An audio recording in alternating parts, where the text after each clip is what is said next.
Advertencia.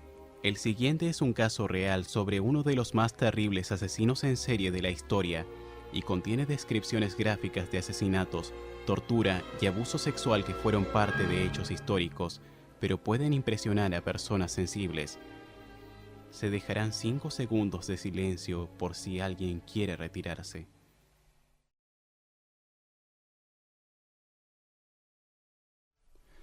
En 1697, el escritor Jacques Perrault publicó Barba Azul, un cuento para niños que habla de un noble rico que tiene los cadáveres de sus esposas en un sótano. Macabro, ¿no? Sin embargo, Barba Azul estuvo inspirado en un personaje real. Un personaje que supera por mucho al cuento de hadas. Héroe y villano al mismo tiempo, Gilles de Montmorency Laval, barón de Ré, nació en 1405. De niño demostró ser muy inteligente, estudiando latín, historia y disciplina militar. Sin embargo, sus padres murieron dejándolo bajo el cuidado de Jeanne de Craon, su calculador abuelo materno, que casó al joven Gilles con Catherine de Troyes, otra mujer acaudalada. De esta forma, Gilles se convirtió en uno de los jóvenes más ricos y poderosos de Francia. Sin embargo, ya desde joven mostraba, junto con sus talentos, un temperamento violento que nadie podía controlar. Al tiempo que fue nombrado caballero, gozaba torturando animales, y a los 15 años mató a uno de sus amigos en un duelo. Salió impune por su condición de noble, pero la pasión por la violencia apenas empezaba. Se alistó en el ejército para vivir el placer del combate, y se dice que luchaba como un demonio, sin miedo a la muerte. Y fue en 1429 cuando este noble, que algunos decían que peleaba como poseído por los demonios, conoció a Juana de Arco. Esto fue lo que declaró en su juicio sobre ella. Cuando la vi por primera vez, parecía una llama blanca. Fue en Chinon, al atardecer, el 23 de febrero de 1429. Desde el principio fui su amigo, su campeón. En el momento en que entró en aquella sala, un estigma maligno escapó de mi alma, y ante el escepticismo del delfín y la corte, yo persistí en creer en su misión divina. En la presencia de ella y por ese breve lapso, yo iba en compañía de Dios y mataba por Dios. Al sentir mi voluntad incorporada a la suya, mi inquietud desapareció.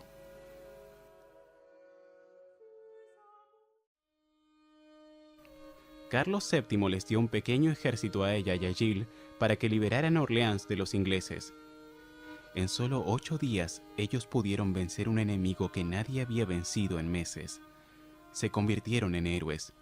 Gilles estaba encontrando una forma de canalizar su violencia que era aceptada por la gente, y todas las mañanas él comulgaba y rezaba con Juana.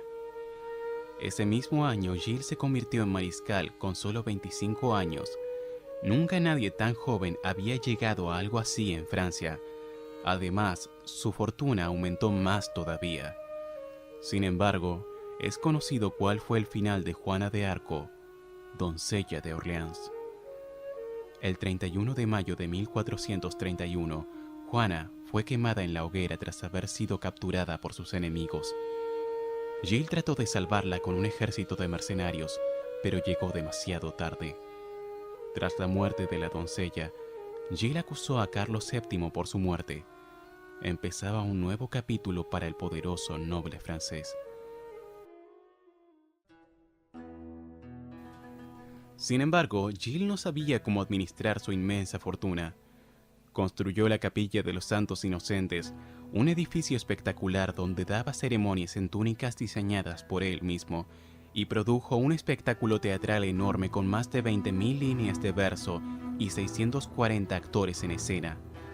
La obra trataba sobre la liberación de Orleans y era un homenaje a la campaña que él y Juana llevaron a cabo. Dio bebidas y comida gratis al público, pero todo esto significó la ruina de sus riquezas, y Gilles se vio obligado a vender sus propiedades, algunas de ellas por precios ridículamente bajos. Su familia se preocupó por esto y pidieron a Carlos VII que interviniera. Este le prohibió vender o enajenar más propiedades. lo que hizo que el barón de Hae se hundiera más rápido aún.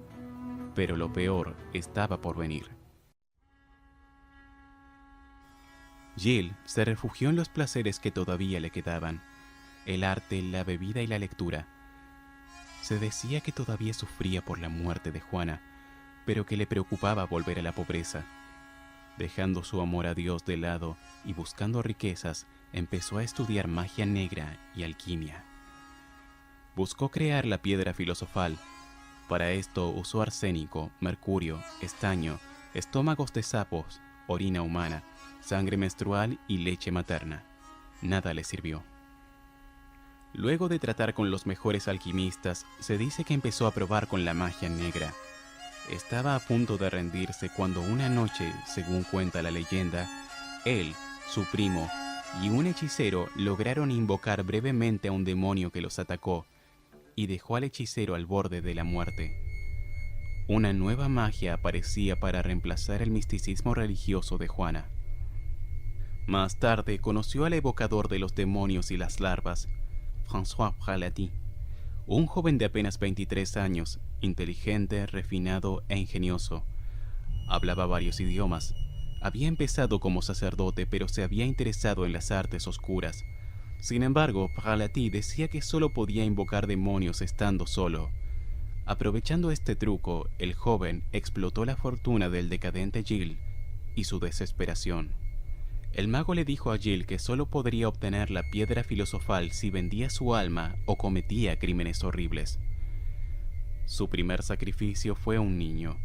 Gilles tenía bastantes de ellos, monaguillos en su capilla, todos bellos como ángeles.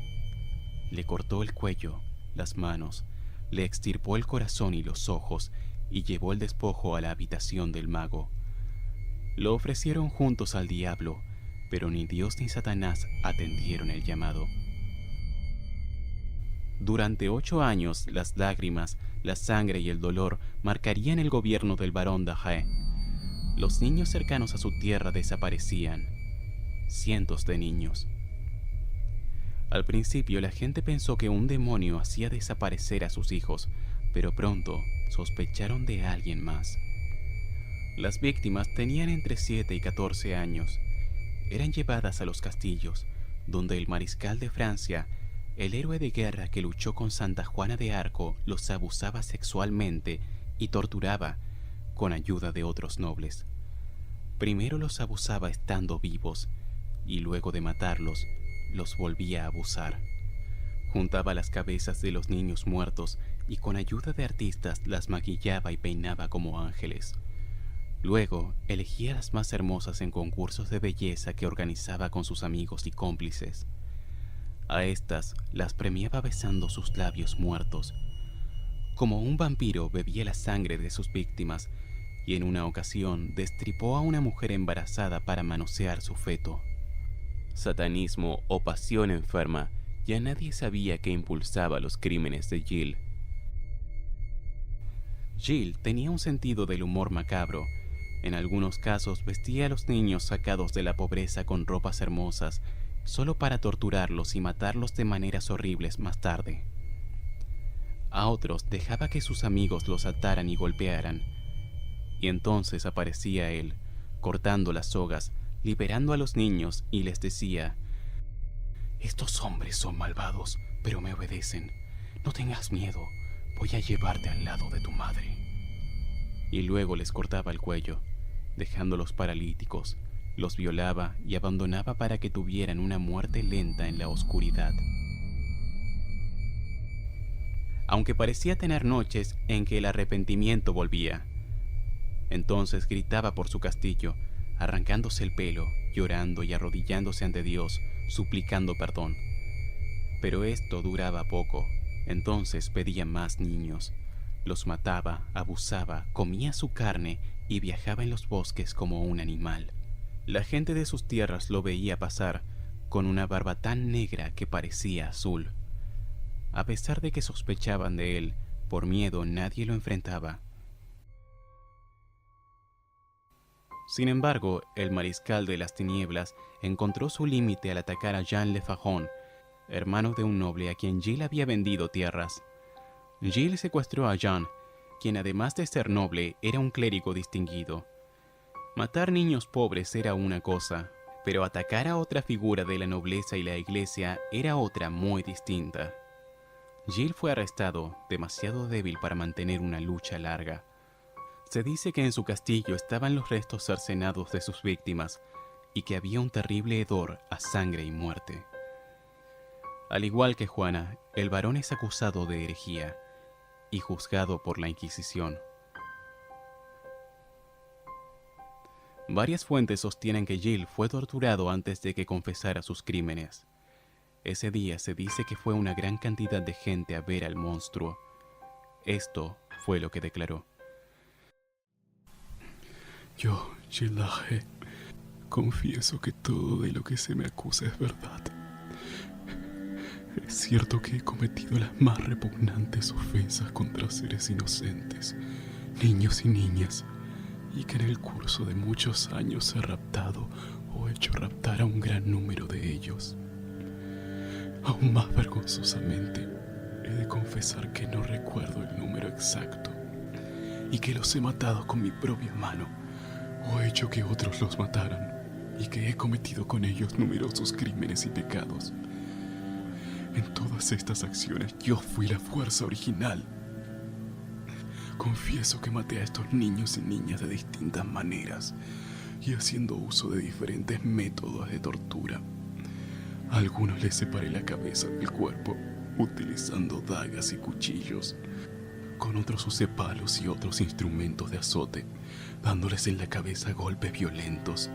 A otros los até con cuerdas y sogas y los colgué de puertas y vigas hasta que se ahogaron. Confieso que experimenté placer en herirlos y matarlos así. Gozaba en destruir la inocencia y profanar la virginidad. Sentía un gran deleite al estrangular niños de corta edad. Incluso cuando estos niños descubrían los primeros placeres y dolores de su carne inocente. Este no es el final de mis execrables crímenes. Siempre me he deleitado con la agonía y con la muerte. A aquellos niños de cuyos cuerpos abusé cuando estaban vivos, los profané una vez muertos. Después de que hubieran muerto, gozaba a menudo besándolos en los labios, mirando fijamente los rostros de los que eran más bellos y jugueteando con los miembros de los que estaban mejor formados. También abrí cruelmente los cuerpos de aquellos pobres niños, o hice que los abrieran en canal a fin de poder ver lo que tenían dentro. Al hacer esto, mi único motivo era mi propio placer. Codiciaba y deseaba carnalmente su inocencia y su muerte. Con frecuencia he de confesar, y mientras estos niños estaban muriendo, yo me sentaba sobre sus estómagos y experimentaba gran placer en oír sus estertores de agonía. Me gustaba que un niño muriera debajo de mi cuerpo, o observar cómo uno de mis criados cometía actos de sodomía con un niño o una niña y lo mataba después. Solía reírme a carcajadas a la vista de un espectáculo así. Ordenaba que Gea, Cogio y los otros convirtieran después en cenizas los cadáveres de mis víctimas. Me gustaba ver correr la sangre, me proporcionaba un gran placer. Recuerdo que desde mi infancia los más grandes placeres me parecían terribles. Es decir, el apocalipsis era lo único que me interesaba. Creí en el infierno antes de poder creer en el cielo. Uno se cansa y aburre de lo ordinario.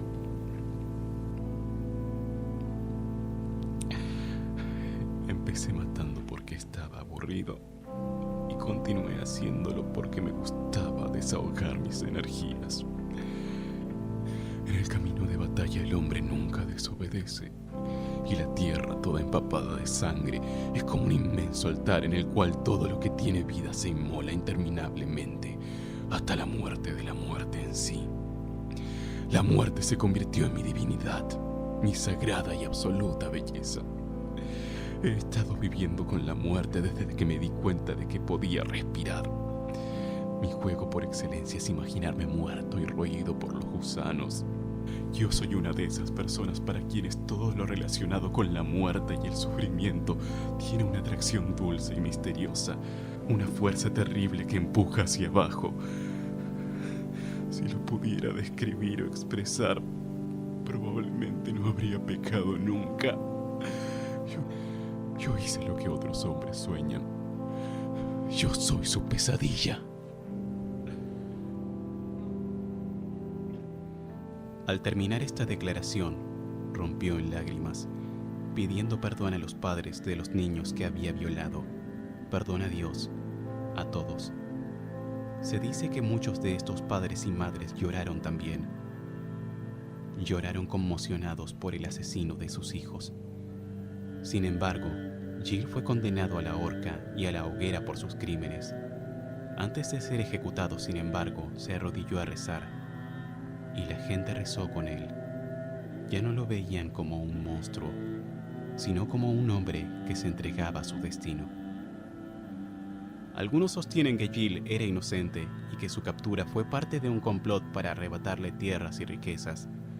Otros piensan que él sufría de esquizofrenia y que eso explicaba sus reacciones dramáticas. Cabe preguntarse qué habría sucedido de haber seguido viva la doncella de Orleans. ¿Habría Gil cometido todas las monstruosidades que hizo? ¿O es posible que la fe y fuerza de esa santa hubieran podido salvar al hombre que pasó a la historia como héroe y demonio junto con centenares de niños que condenó? Nunca lo sabremos.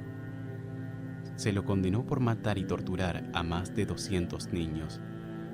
Algunos afirman que fueron por lo menos 800. Su tumba fue una sepultura cristiana que 350 años más tarde sería destruida por revolucionarios. Pero nada acabaría ya con la leyenda de uno de estos monstruos reales.